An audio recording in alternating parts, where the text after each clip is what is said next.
ভারতের আরজি কর মেডিকেল কলেজে তরুণী চিকিৎসককে ধর্ষণ ও খুনের ঘটনার প্রতিবাদের আগুন জ্বলছে পুরো পশ্চিমবঙ্গে। প্রতিবাদে সরব হয়েছেন সাধারণ মানুষও, বাদ নেই টলিউড তারকারাও।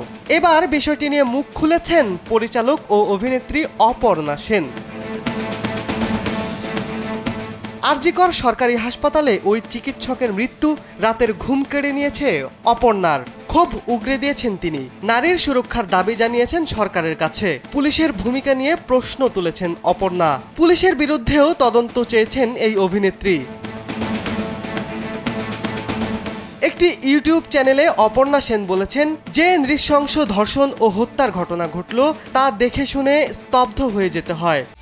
একমাত্র ওয়ালটন এসি দিচ্ছে 1 বছরের রিপ্লেসমেন্ট গ্যারান্টি এবং কম্প্রেসারের 10 বছরের গ্যারান্টি।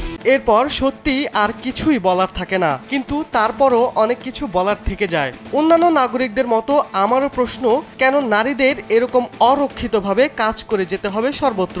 কেন যথেষ্ট সিসিটিভি ক্যামেরার ব্যবস্থা থাকবে না? এই অবহেলার দায় কি সরকার নেবে?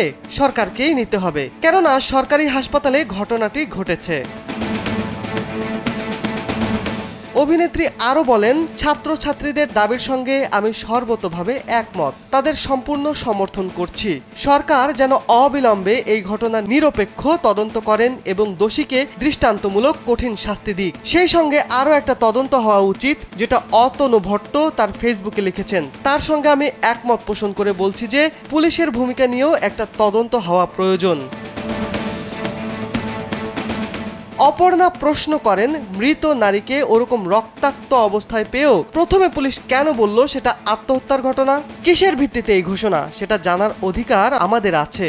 দ্বিতীয়ত, পুলিশ কেন মৃত নারীর বাড়িতে ফোন করে বলল এটা আত্মহত্যা? কার নির্দেশে এই ঘটনা ঘটল? তৃতীয়ত, পুলিশ কেন তড়িঘড়ি ময়না তদন্ত করতে ব্যস্ত হয়ে উঠল?